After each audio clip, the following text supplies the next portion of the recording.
Hello Tech Pros, episode 155. Move. Go do something else. A lot of these things are easier said than done, but there's a lot of other people besides me out there that's doing those types of things now because they had the same realization. So just realizing your own mortality and that everything can change in an instant is a great motivator. Welcome to the podcast where I chat with professionals who are getting the job done using technology 7 days a week. Each week we start with Motivation Monday. Tuesday is about productivity, Wednesday, leadership, Thursday, technology, Friday, people and communication, Saturday, entrepreneurship, and Sunday, being unplugged. All right, let's get started. Hello Tech Pros, this is Chad Bostic, and I'm excited to introduce our featured guest today, Ben Bostic. Happy Monday, Ben. Happy Monday, Chad. Glad to be here. I'm glad to have you, man. Are you motivated to get this week started? Yes, very much so. Awesome. Ben Bostic is an experienced cross-industry software executive and product architect. He is a survivor, an artist, and he believes that life is his favorite medium and every day is a blank page. Ben, well, besides being my brother from another mother, tell us about yourself. So what type of software are you into? What sort of product architecting are you doing these days? Really, I've been doing, I've had kind of a diverse background, actually. I've done a lot of enterprise software engineering, enterprise architecture, and more recently I've been connected to the startup scene. That kind of energizes me a little more, yeah. So what type of kind of software architecture did you do before, and now how does that compare against the startup scene that you're in these days? Yeah, well, I'm located in Charlotte, so a lot of it's been in the fintech space, and I worked for a notable startup company here a while back, and it had grown much larger, so it had grown past the startup stage. But then, getting out of enterprise, getting back into a startup environment, gives me a little more influence over how things are done. So I like that, working with passionate people, taking some risks. Seems to move a lot faster, which I like. Yeah, so most of it's been Microsoft development, but I've dabbled in a lot of other technologies also over the years.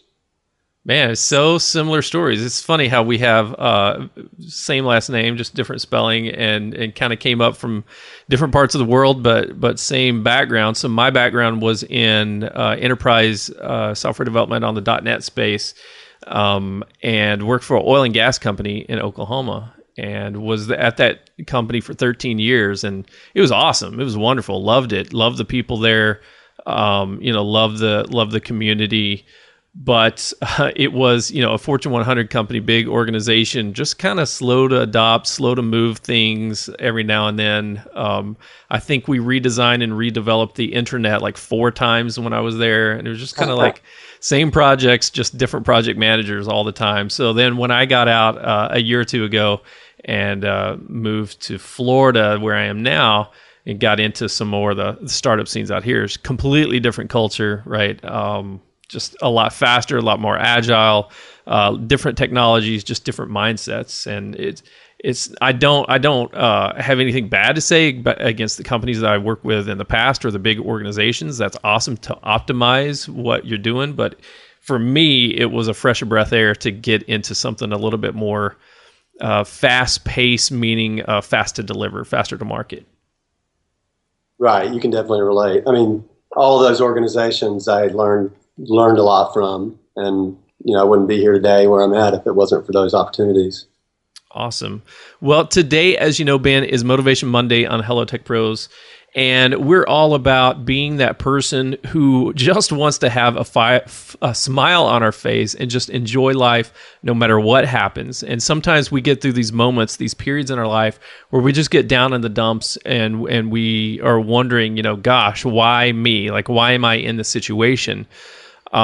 but we want to get past it. We want to get over it, and we want to move on and be a kind of beacon of hope to everyone else around us, our friends and family and colleagues and strangers and whatnot. So I want to ask you a personal question, Ben, and that is, tell us a time. This is the same question I ask every guest on Motivation Monday, but tell us that time in your life when you were completely unmotivated and what happened. Yeah, it's easy to fall into that, in the rat race and, starting off every week and doing the same things, going through. Sometimes you get in those lulls where you're just going through the motions. And I definitely have one that instantly comes to mind, and that was around towards the end, the last quarter of 2008. Probably had been kind of bubbling up throughout that year, but I was in a situation where, that was the financial downturn, and everybody was hit, at least in some regard, by it. We were downsizing a lot. I was running a software development team, and we were constantly losing people. The team kept shrinking. So, just like with any relationship, whether it's in professional or personal, it's always constantly evolving. And it eventually evolved to a place where it was not exactly the greatest fit for me or the organization anymore. I'd become kind of demotivated in the roles and responsibilities that I'd started to take on as we continued to get smaller. And some of those responsibilities weren't as challenging as what I was really wanting at that point in my career. Mm-hmm. And so, yeah, I kind of fell into that, going to work every day for work's sake. We all have bills to pay, so right. show up, and then, I try to self-reflect and hold myself accountable and responsible for, what I have to do. So I tend to look in the mirror first and try to figure out, what I can do differently to change my situation. And, over a course of a few months, I guess, of doing that, I'd come to the realization that I needed a change. I really just needed a new challenge that invigorated me and, brought out my passions. Cool. So you felt, this market, this time, this place wasn't for you. You'd put in the effort, but you just weren't energized about it anymore. So what was the decision point? What did you decide that you wanted to get into, and what was the approach? It was, well, actually, I had a life-changing event that really made me stand up and take notice, and finally realized that, the time was now to do it, to make the change. Mm-hmm. So in January of 2009, I was on a business trip to New York City. I was only there for one day. I was going into the city to look at a small startup that we were looking to acquire, so doing technology due diligence with a couple other team members. And on the way back the next day, that's when I boarded Flight 1549. And as everybody knows, the news story about that, but didn't make it back to Charlotte on time. Mm. So that gave me a new outlook on not only my career, but all aspects of my life and how I approach it, and definitely remotivated me. So Ben, do you mind telling us that story of what it felt like to be a passenger on Flight 1549 and kind of your mindset going into the day? Okay, you just did this due diligence. You probably got a lot of work things on your mind. You're thinking about, do we purchase the startup or not? And is their tech good or not, or whatever? And then you're flying back home and whatever was on your mind. And then do you mind telling us that story of the events as they unfolded? Yeah, exactly. Like I said, I was only there for about 24 hours. So I worked that morning, and we looked at the weather report, and it wasn't looking good. And you know how LaGuardia can be when you got snow coming in, things like that. So we left around lunchtime for the airport, and snow had already started coming down. And so got to the airport, thinking everything's normal. Wrapped up our trip there, of course, chatting with my coworkers near the gate. Then we got moved to another gate, and the flight was delayed for about 30, 45 minutes because of the weather and other planes in front of us taking off, and everything was normal. I mean, just like any other flight. We just boarding the flight. I pulled out a book I was reading on the way up the day before. Started to try to finish that. We sat on the runway for a little while. Finally took off around 3:20 something. I don't know the exact time that we took off, but we were only in the air for about a little over 3 minutes. Mm. It's probably around 3:28. So everything's fine, taking off as always. I guess had a little anxiety. I wasn't the best flyer, but I wasn't necessarily the worst either, I don't think, but at that time. And then on the ascent at about a little over 2,000 feet is when the whole plane shook violently.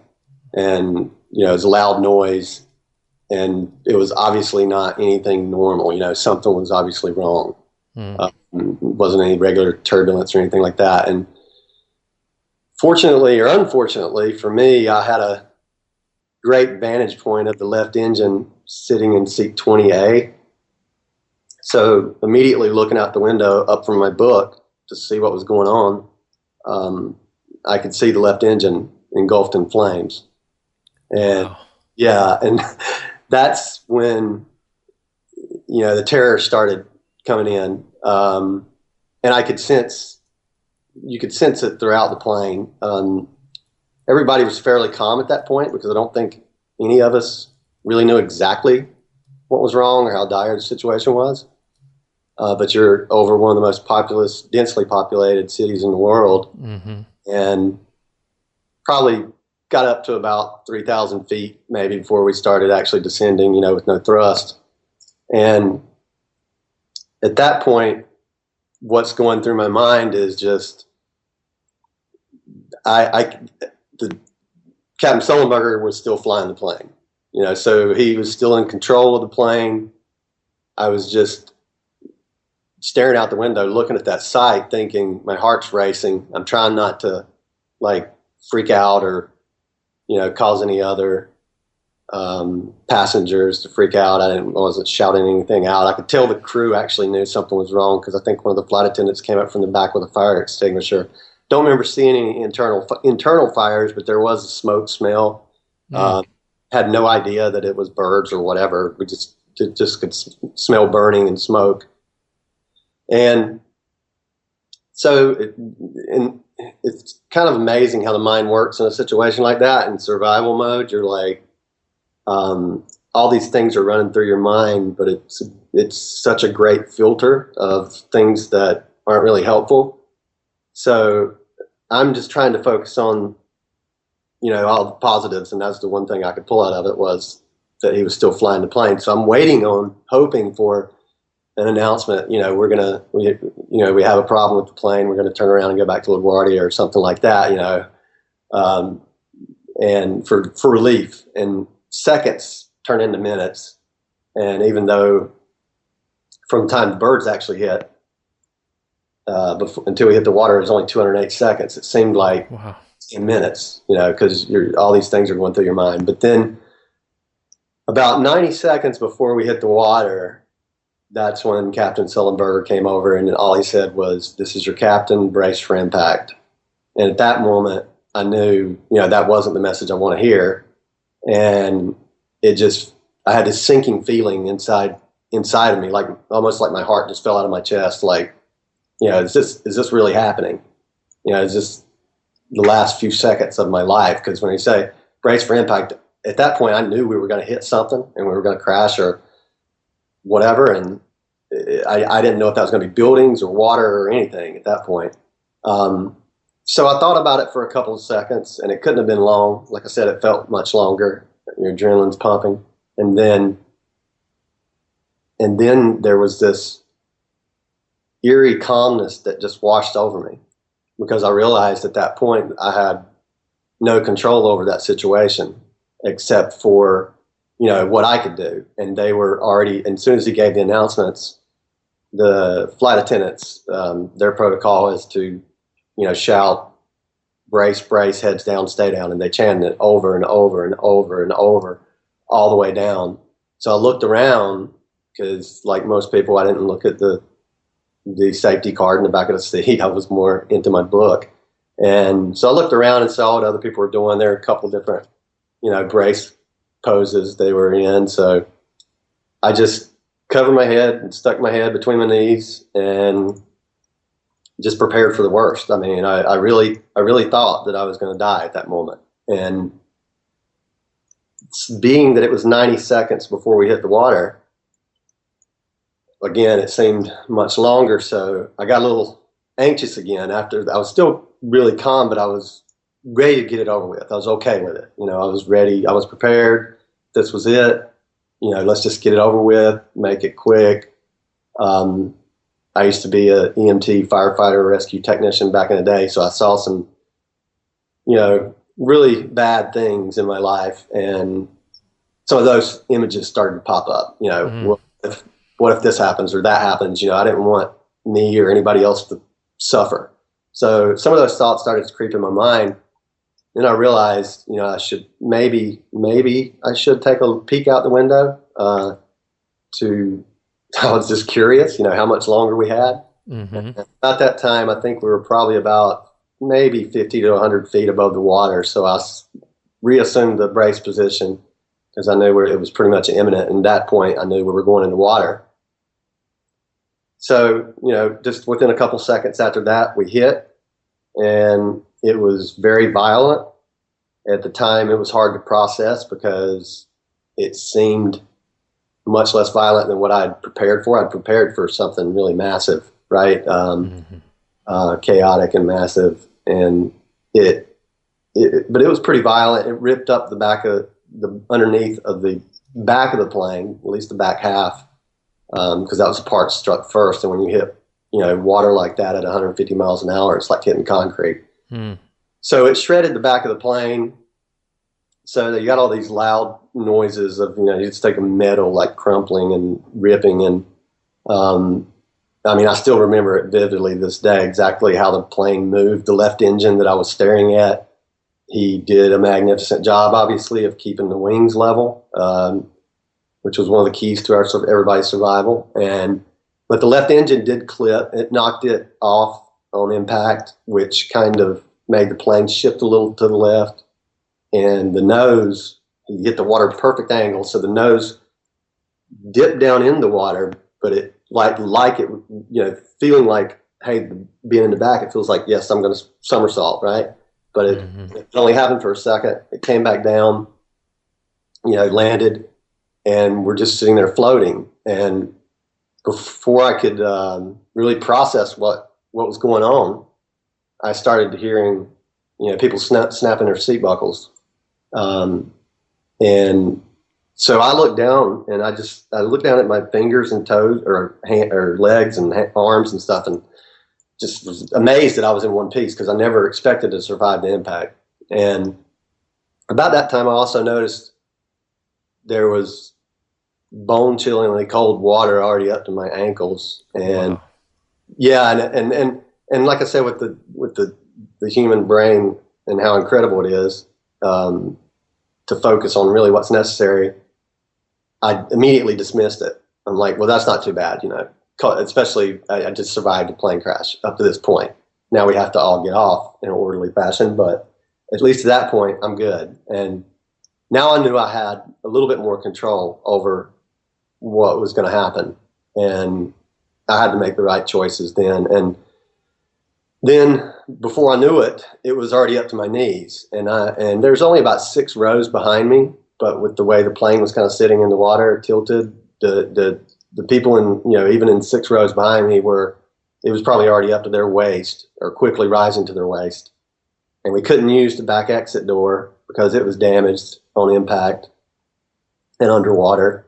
So there was a bottleneck, especially coming from the back to the overwing doors, which are on rows 10 and 11 on each side on an A320. So the back 17 rows or so to get to the nearest exit door had that option. And the front 9 rows, they could have went to the front or the overwing doors. So there, in other words, there was a lot of people in the aisle. It was blocked. There were people in the back that at this point it's coming up to their necks, the cold water. And the flight attendant just said, move, we've got to move forward.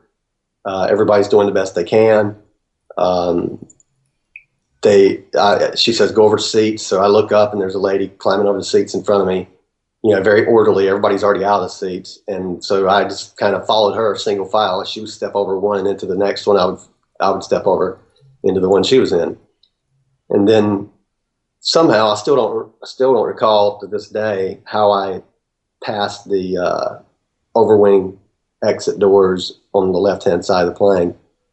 But I think it was because I looked up and noticed a flight attendant up in the first class area, beckoning people to come up there because it was wide open. But some of the passengers, as they train you to do, when you fly, they say, find the nearest exit door. Well, in our case, with people in row 6 or 7 or 8, maybe 7 and 8, especially 9, they're going to go to the ones right behind them. Well, they had their backs turned and didn't even know that she was trying to get them to come up to the front. But at that point in time, I was really focused on like, okay, well, I'm going to follow her orders because I noticed her uniform. My mind even blocked out her face at the time, and she was very professional in what she was doing and trying to direct people to evacuate.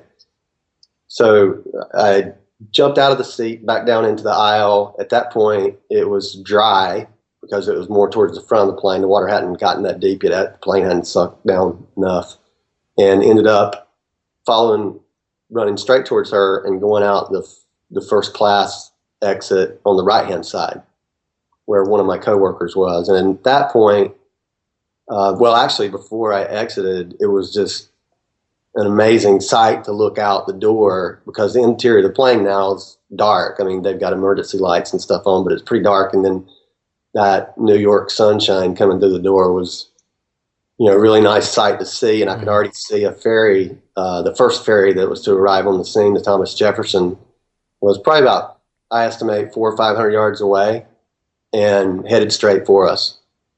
So that was pretty comforting. And she just told me, hey, just jump. And because we had to jump out the door, hit the slide, and it kind of acts as a raft too, right? So we're down in the raft. It's got some cold water in it.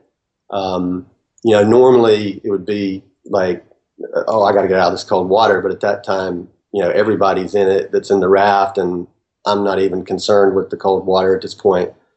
Now, there were people that were a lot worse off than me who ended up either trying to swim, not knowing exactly how cold the water was, or, the effects of hypothermia kick in pretty quick when the water's like, 38 degrees or 34 degrees or whatever it was. Yeah. So there was a lot of people in a lot worse shape. Actually, one of my coworkers, he was on the right overwing exit door and had to open that door. So he ended up on the very tip of that wing, and he was up to his waist in cold water on the tip.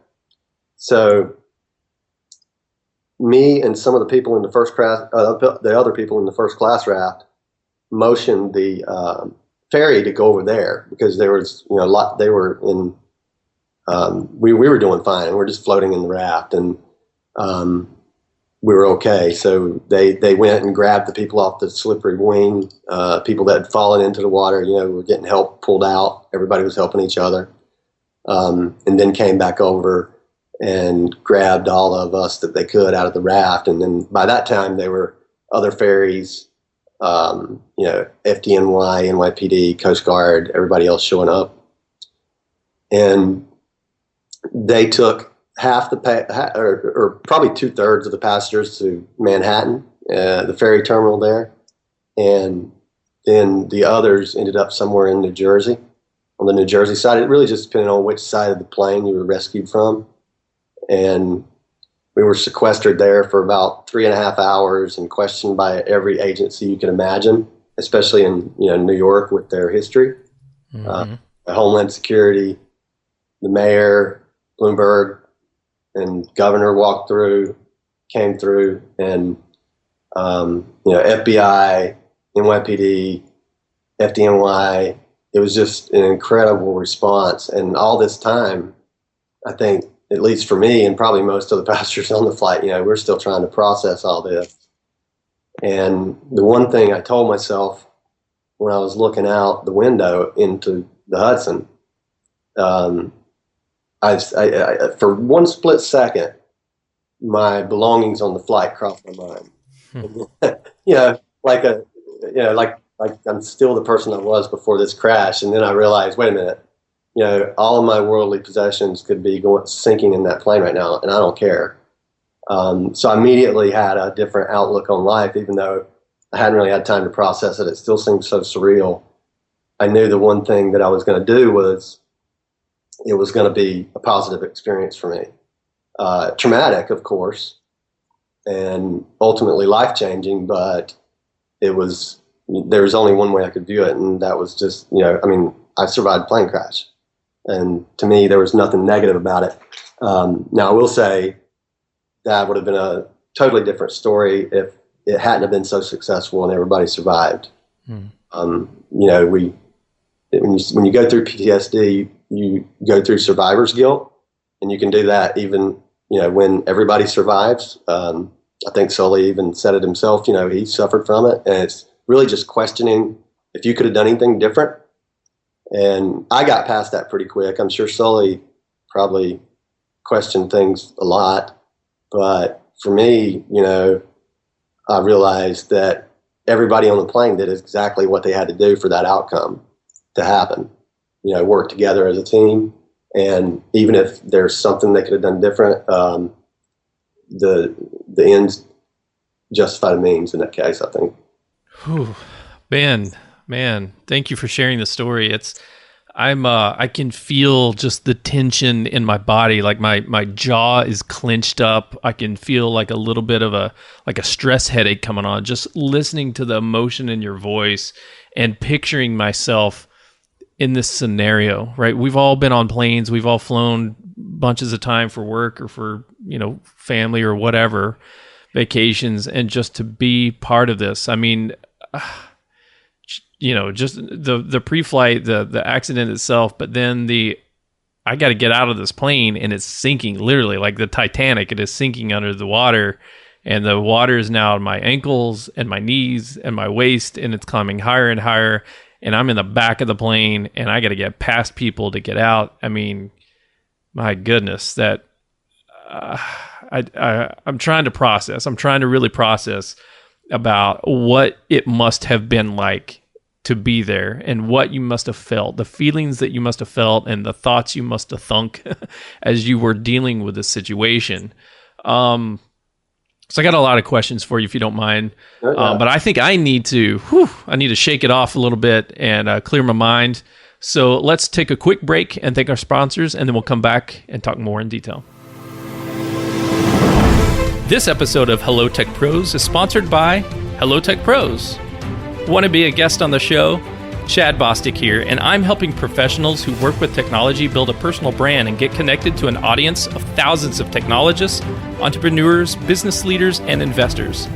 Download my cheat sheet of interview questions and apply to be a guest today by texting Hello Podcast to 44222 or visit hellotechpros.com/guest.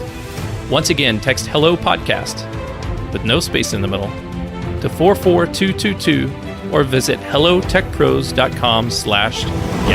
Are you new to podcasting? Are you looking for a fast, high-quality, yet budget-friendly podcast production team? Let TransSource Media take care of you. With a team of professional audio and video editors, writers, and graphic artists, they can help you build your podcast from planning, post-production, and platform submission. Using only cutting-edge software and studio equipment, they're here to make each and every show sound at its best. To get a free quote, please visit www.transsourcemedia.com or send them an email at marketing@transsourcemedia.com or call them at 209-505-5693. TransSource Media, transforming businesses through the power of multimedia. Okay, we're back with Ben Bostic, an experienced cross-industry software executive and product architect who's done a lot of work in both big industries and software startup companies. And Ben is a survivor of US Airways Flight 1549 with Captain Sullenberger. You know, after the birds struck the plane, the engines were out, and you were right there at the window, looked out the window and saw the engine on fire.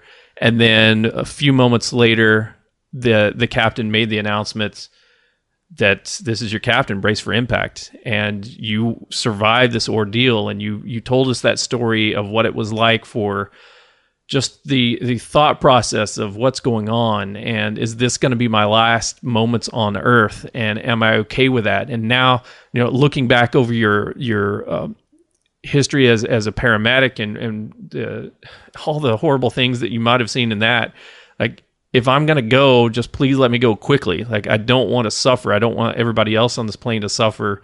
Can it at least be over quickly? And then after it hits, it was like, from what I heard, it was almost like anticlimactic. Like, yes, it was violent. Yes, it was scary and crashy and twisty and whatnot, but you were expecting so much more devastation and horribleness. And now, oh, thank goodness I'm a survivor, but wait, it's not over yet. Like, there's water in the plane and I got to get out, and we have to get everyone out of here.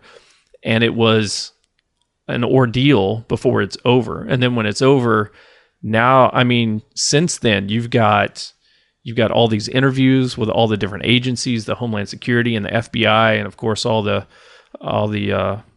every other regulatory agency that you can think of talking to you guys. But now it's like a big media sensation, and there's a movie coming out about it. What has it been like, the after effects of, first of all, being a survivor from this traumatic event, this life-altering event, to now dealing with the after effects of like all the movie and the media and podcasting and everything else that's happened to you?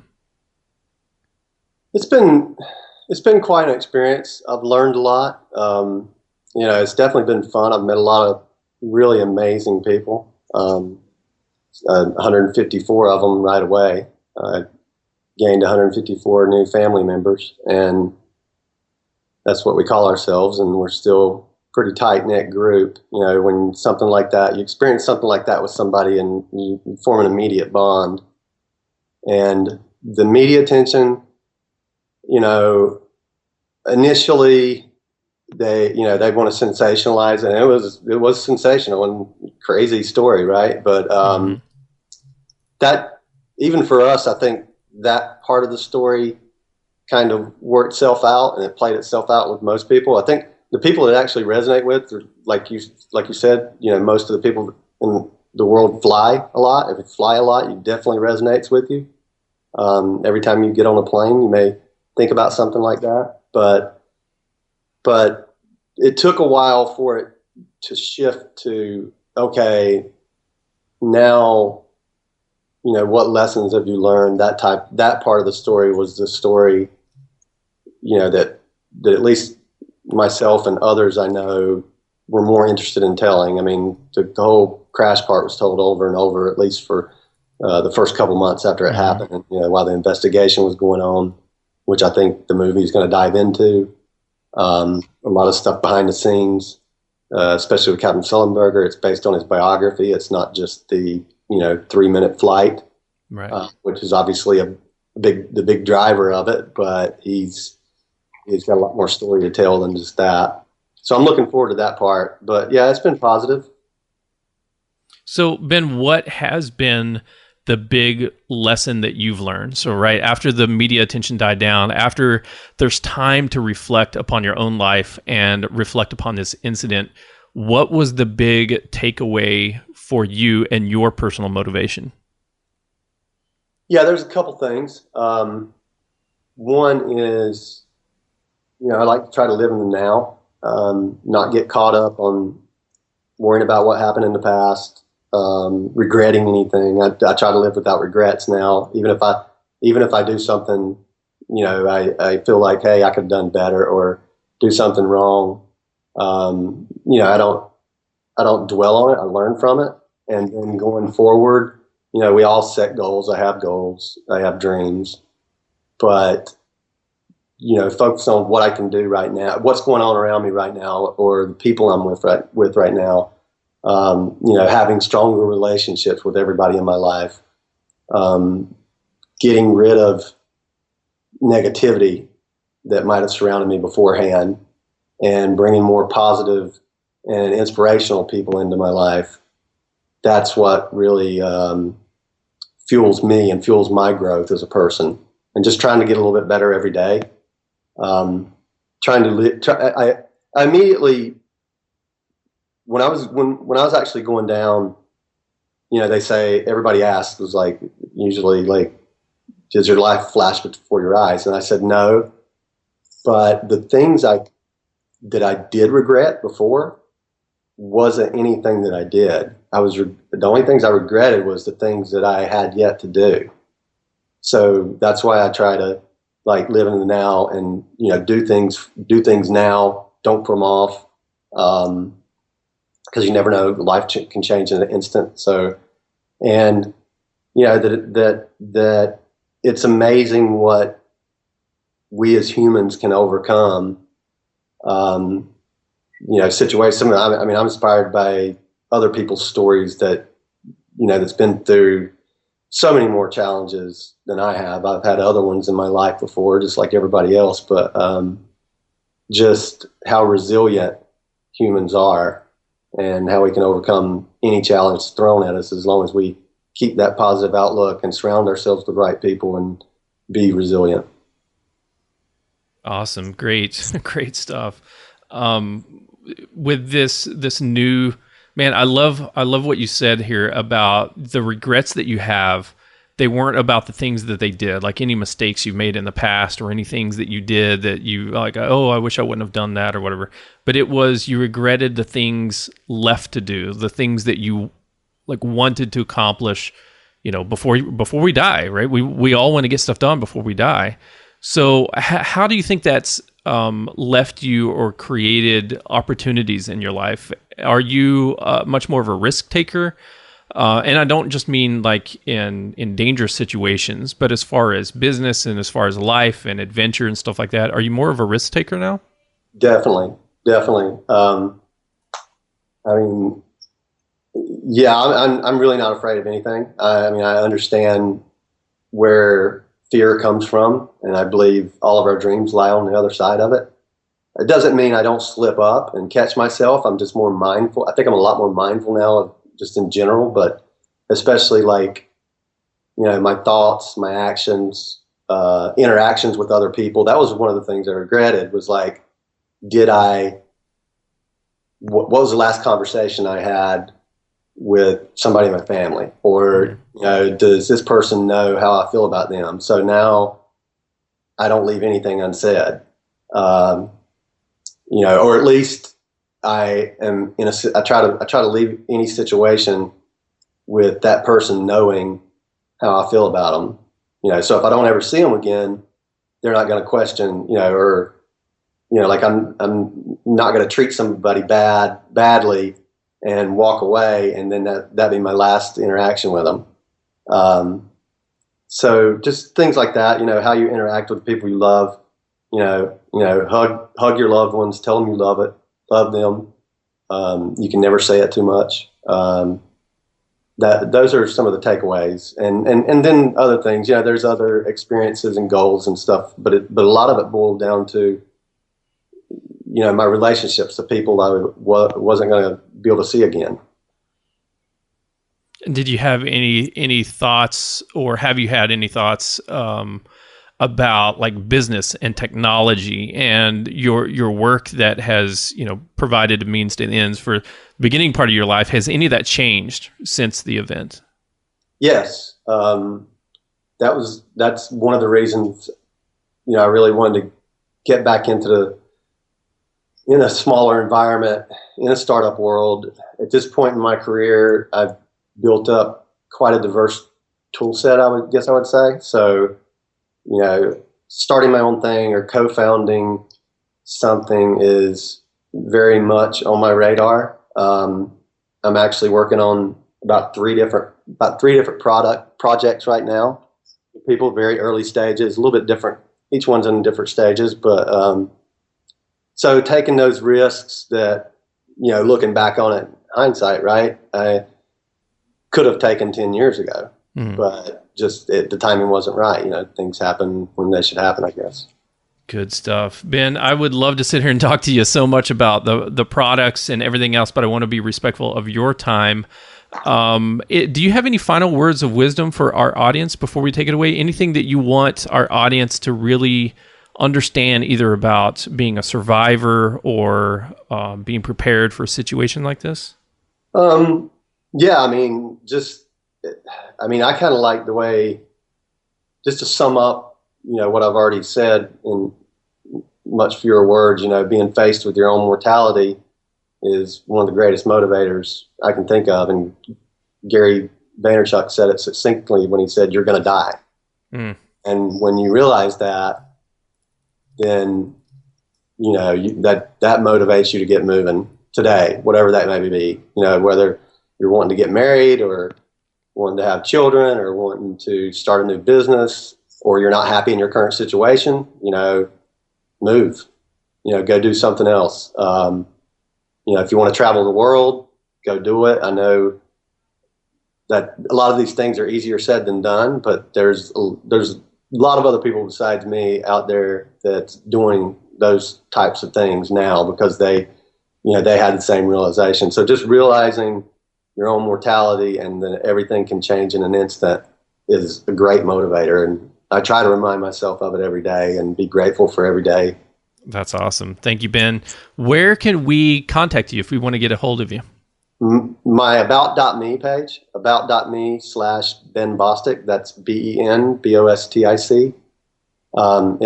It has links to LinkedIn, email, and at Ben Bostic, BenBostic on Twitter as well. Those are probably the best two ways, but you can find all my contact info on about.me. Ben, thank you so much for joining me on Hello Tech Pros today. I really value your open and honesty and transparency about the situation, not just the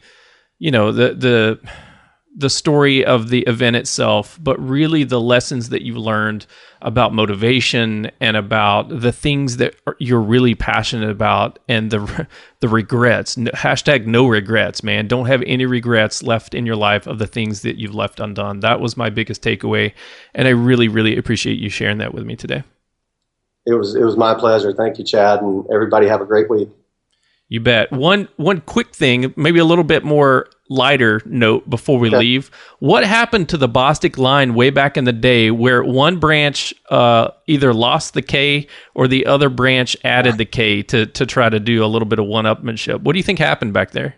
I was actually hoping to speak about that with you. I haven't done extensive research, but what I know is it originated as de Bostock, which I sometimes use when I want to sound more sophisticated. You know, two words, D-A, and then B-O-S-T-O-C-K, and that in Cheshire, England area, and they still have a big family reunion over there.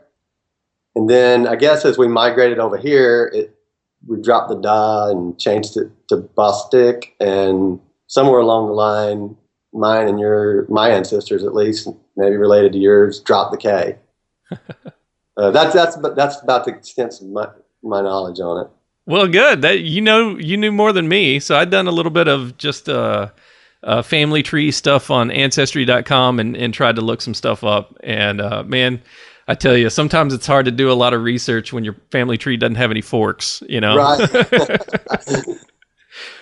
All right, Ben, thank you so much for joining me. Tech Pros, if you are in the situation where you have regrets right now about not necessarily the things that you've done, but the things that you haven't done, I feel you. I really, really feel you. I've struggled with social anxiety disorder my whole life. And just like recently, just a couple of weeks ago, I made the announcement on this podcast on episode 141 about my struggles through my past about social anxiety and what it has cost me with friendships and relationships and just opportunities in life, because I was so afraid of putting myself out there. I was so afraid of things not working out or me looking like a failure. And that's, honestly, there's a lot of mental disorder stuff that affects that. But at the end of the day, you got to make a choice. You got to make a choice of what you want to do with your life. like Ben said, like Gary Vaynerchuk said, you are gonna die. It may not be today, it may not be tomorrow, but it will happen. What do you want to happen between now and then? And sometimes we can't predict it, right? We don't know when bad things are going to happen to good people. It's not fair. Like my buddy Gandalf the Grey said in Lord of the Rings, right? That's not for us to decide. All we have to decide is what to do with the time that is given to us. So what are you going to do, Tech Pros, with the time that's given to you this week, for the rest of this week? You've been listening to Ben Bostic, and I'm Chad Bostic, Ben's brother from another mother from a long line of Bostocks from way back in the day. Until next time, take care. The show notes page for this episode can be found at hellotechpros.com/155. Do you use Slack for team communication? Join the Hello Tech Pros Slack channel at hellotechpros.com/Slack. If you enjoyed this episode, please leave a review, subscribe to this channel, and check back tomorrow. This has been Motivation Monday, but tomorrow my featured guest and I talk about productivity. On Wednesday, leadership, Thursday, technology, Friday, people and communication, Saturday, entrepreneurship, and Sunday, being unplugged. Then next week, we start it all over again with Motivation Monday. And I'll talk to you tomorrow.